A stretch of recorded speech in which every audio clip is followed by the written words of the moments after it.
Starting నుంచి ఒక ఎత్తు అయితే నాకు 9 పడ్డ తర్వాత ఇంకొక ఎత్తు అనమాట.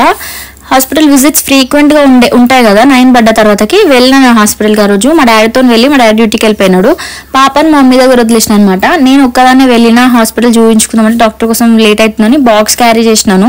తినకుండా ఉండలేము కదా అండ్ ఈ ఎండకి. సో బాక్స్ మంచిగా తీసుకెళ్ళి కొంచెం కర్డ్ కొనుక్కొని చిప్స్ కొనుక్కొని తినేసిన కూర్చొని చెట్టు కింద పీస్ఫుల్గా. తినేసిన తర్వాత మళ్ళీ నేను వెళ్ళి రిపోర్ట్స్ అవన్నీ ఇచ్చేసి వచ్చిన అనమాట. లైక్ బ్లడ్ శాంపిల్స్ అవన్నీ. ఇది ఎందుకు అంటే నాకు కొంచెం బ్యాక్ పెయిన్ రావడం, స్టమక్ పెయిన్ రావడం వల్ల ఉమ్మునీరు తగ్గింది అని చెప్పినాను కదా ఆల్రెడీ. సో చెక్ చేస్తే ఉమ్మునీరు అనేది 5కి డ్రాప్ అయింది. సో 5 కన్నా కూడా తగ్గితే ఇంకా ప్రాబ్లం అవుతుంది అని చెప్పేసి ఇమీడియట్గా 1 or 2 daysలో చేసేస్తా అని చెప్పినారు.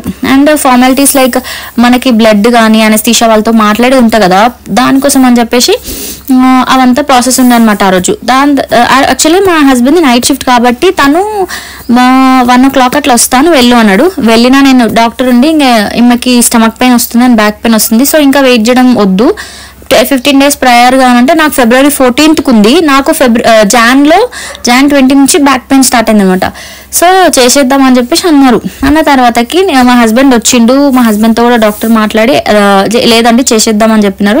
దాని తర్వాతకి మా హస్బెండ్ నుండి నీకు ఇవాళ ఏం తినాలనిపిస్తే ఇవాళ తినేసే, రేపటి నుంచి మళ్ళీ కొన్ని డేస్ వరకు నువ్వు తినలేవు కదా అని చెప్పేసి మేము ఇద్దరం బయటికి వెళ్ళాం. ఓన్లీ మేమే ఇద్దరం వెళ్ళి కొంచెం పీస్ఫుల్ టైం స్పెండ్ చేసినాం. ఎందుకనంటే తర్వాత ఇంత పీస్ఫుల్ ఉండకపోవచ్చు, ఇద్దరు కిడ్స్ ఉన్న తర్వాతకి ఇంకా బిజీ ఉంటుంది కాబట్టి మాకంటే మేము టైం తీసుకోవాలని చెప్పేసి ఇద్దరం కలిసి ఉప్పల్ మేఫిల్ వెళ్ళి స్టార్టర్ ఆర్డర్ చేసుకొని స్టార్టర్ తినేసి దాని తర్వాత మళ్ళీ బిర్యానీ కొంచెం నేను అప్పటికే నాకు టెన్షన్ భయం అనేది స్టార్ట్ అయిపోయింది అనమాట. నెక్స్ట్ డే ఎర్లీ మార్నింగ్ నా డెలివరీ.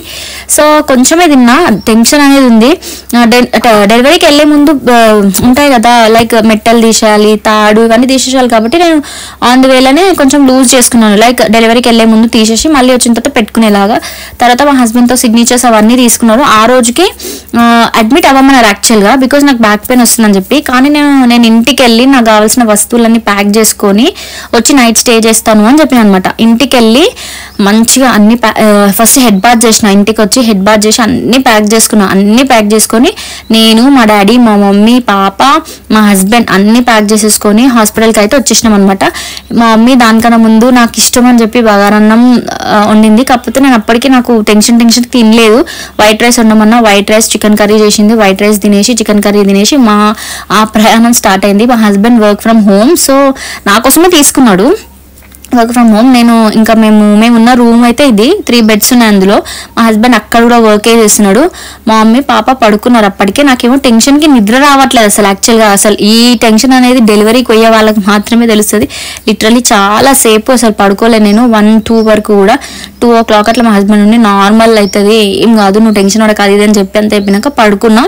మార్నింగ్ లేచిన వాటర్ కూడా తాగద్దు కదా మనం. సో వాళ్ళు వచ్చి బ్రష్ చేసుకోండి, ఫ్రెష్ అవ్వండి, బట్టలు ఇస్తామో మార్చుకోండి, దాని తర్వాత మీరు వెళ్ళాలి అని చెప్పినారు. మా హస్బెండ్ అప్పటికి పడుకున్నాడు. మా హస్బెండ్ అండ్ మా పాప ఇద్దరు పడుకొని ఉండే అనమాట.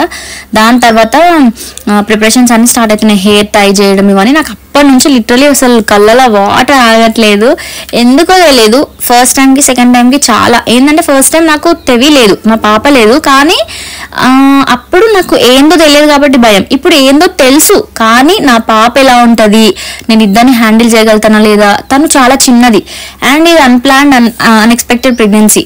సో నేను యాక్సెప్ట్ చేసినాను. కానీ నాకు హార్డెస్ట్ థింగ్ అనేది నా పాపను వదిలేసి వెళ్ళడం అనేది నాకు హార్డెస్ట్ థింగ్ అనిపించింది. వన్స్ తనని అంత చిన్న పాపను వదిలేసి వెళ్తున్నా అనే బాధనే ఎక్కువ ఉండే నాకు.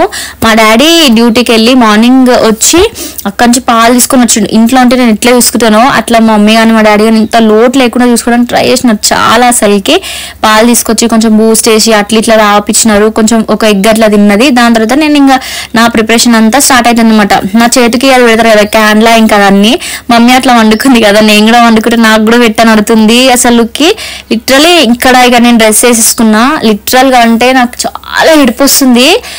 ఎవరిని పట్టుకొని ఏం చేయాలి, ఏం చెప్పాలి, ఏం అసలుకి అర్థం అవ్వట్లే. కానీ యాక్సెప్ట్ చేయడం తప్ప ఇంకేం లేదని ఒకటి అర్థమైంది. పెడతాను. Thanks for watching.